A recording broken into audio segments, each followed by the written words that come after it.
ഇവരെങ്കിലും അറിയണം ആ സത്യം. ഇനിയെങ്കിലും നിനക്ക് ആ സത്യം തുറന്നു പറയുന്നു.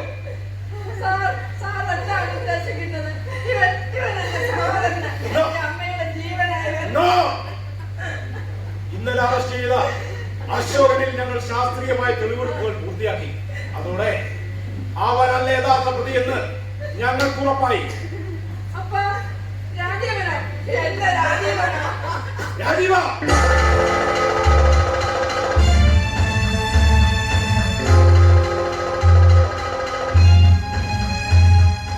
നിന്റെ സഹോദരിയുമായി ഇറങ്ങിക്കടാ നിന്റെ മാതൃസ്നേഹം. അമ്മ ഞങ്ങൾക്ക് ജീവനായി സാറേ.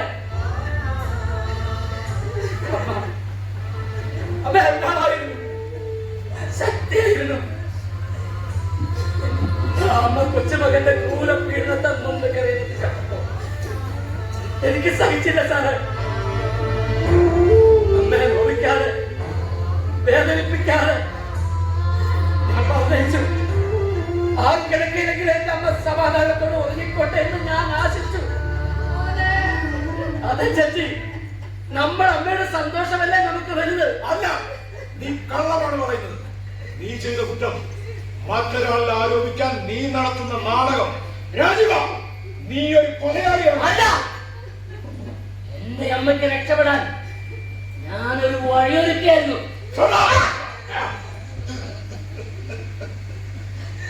എതിർക്കാൻ നിനക്കെന്തും പറയാം. പക്ഷേ സത്യത്തിന് മുൻപിൽ നീ എന്ത് ഉത്തരം നൽകും രാജീവ? ഇനി പറ, ഈ വിൽപത്രമല്ലേ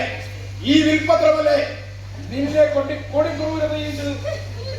ശാരദാമ്മ ഈ വിൽപത്ര പ്രകാരം തന്റെ സ്വത്തുക്കൾ മുഴുവനും അശോകനെ എഴുതി കൊടുത്തെന്നറിഞ്ഞ ആ നിമിഷമല്ലേ നീ നിന്റെ അമ്മയെ കൊല്ലാൻ തീരുമാനിച്ചത്? ആ കുറ്റം ഇവനിൽ വന്ന് ചേരുമെന്ന് നീ കരുതി. അതല്ലടാ സത്യം.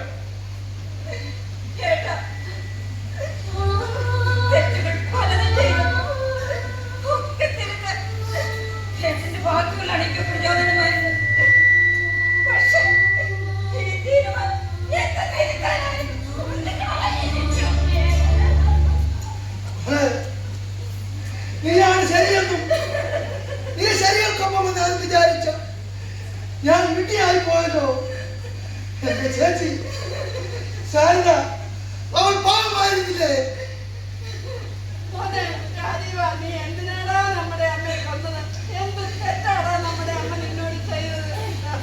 അമ്മ തെറ്റ് ചെയ്തില്ല, പകരം മകനെ തെറ്റ് ചെയ്യാൻ പ്രേരിപ്പിക്കായിരുന്നു.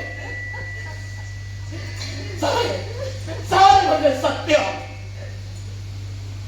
ഈ വിൽപ്പത്രം കണ്ടപ്പോ ഞാൻ ഉടലോടെ പാതാളത്തിലേക്ക് ആണ്ടുപോവുകയായിരുന്നു. അശോകൻ അമ്മയെ ഉപദ്രവിച്ച് കീഴ്പ്പെടുത്തി അന്ന് നീ എപ്പോഴാണ് കൊടും തൂങ്ങിയത്?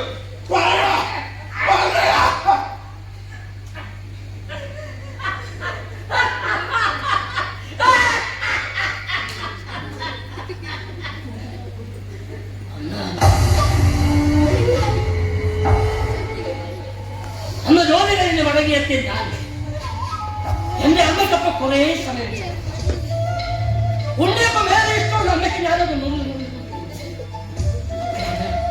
അപ്പോഴാണ് കിട്ടേണ്ട മാമന്റെ വായിക്കേണ്ട ശ്രദ്ധയും അത് തുറന്നു നോക്കി ഞാൻ ഈ വിൽപ്പത്രം കണ്ട് തകർന്ന പൈസ കല്ല് വടിയും ഇടിയും തൊടിയും കൊണ്ട് വലഞ്ഞിട്ടും എന്റെ അമ്മ കൊച്ചുമകന് വസ്തുക്കൾ മുഴുവൻ എഴുതി കൊടുക്കാൻ തയ്യാറായിരിക്കുന്നു. സ്വന്തം മകൻ ജീവിച്ചിരിക്കുന്നത് പോലെ അടയാളപ്പെടുത്തി കൊടുക്കാതെ ഒരു തുണ്ട് കൂലി പോലും എനിക്ക് തരാതെ എന്നെ തീർത്ത് കളഞ്ഞിരിക്കുന്നു. എല്ലാവർക്കും കൊതുകാനില്ലേ മണ്ണിനോട് ഒരു തുണ്ട് ഭൂമിയോട് എനിക്ക് കിട്ടാതെ വന്നപ്പോ ഞാൻ ഭ്രാന്തനായി. സ്നേഹം കൊണ്ട് പൊന്നമ്പലം കിട്ടി അതിനമ്മയെ പൊട്ടിച്ച മകന് അമ്മ തന്നെ സമ്മാനം.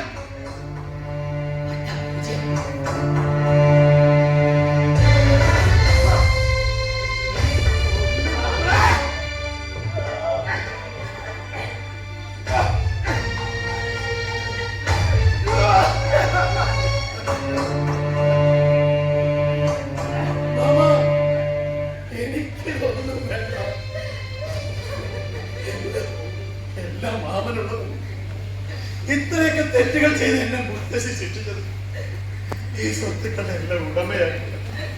പൊറുക്കണം മാമ, പൊറുക്കണം. മക്കളെ, അമ്മയാണ് ശരി, അമ്മ മാത്രമാണ് ശരി. അമ്മ പറഞ്ഞില്ലേ നീ സ്ഫടികമാണെന്ന്, നീ തിളങ്ങാൻ പോകുവാന്ന്. ആ തിളക്കത്തിന് നീ മാറ്റി കൂടുകയുള്ളൂ. മാമന്റെ എല്ലാ അനുഗ്രഹവും കൊണ്ടാവും. അമ്മയെ കൊന്നപ്പോൾ നിന്റെ നിങ്ങളുടെ അവസ്ഥ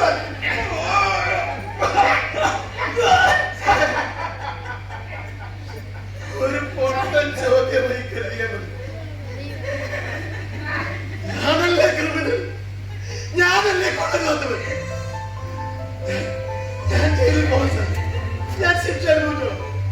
എന്നാണെങ്കിലും എന്റെ അമ്മയ്ക്കും എന്റെ കെട്ടോടെ മാമനും എന്റെ കുഞ്ഞമ്മയ്ക്കും ഈ മാമനെ വിട്ടുകൊടുത്തുകൂടെ സാർ. നിയമത്തിന്റെ പാതയിൽ സഞ്ചരിക്കണം. തെറ്റ് ചെയ്തവൻ ശിക്ഷ അനുഭവിക്കണം. ഗുരുത്തക്കേടുകൾ കൊണ്ട് ഗുരുത്വം നഷ്ടപ്പെട്ടവനാണ്. എന്നാൽ കൈ തൊഴിൽ ചോദിക്കും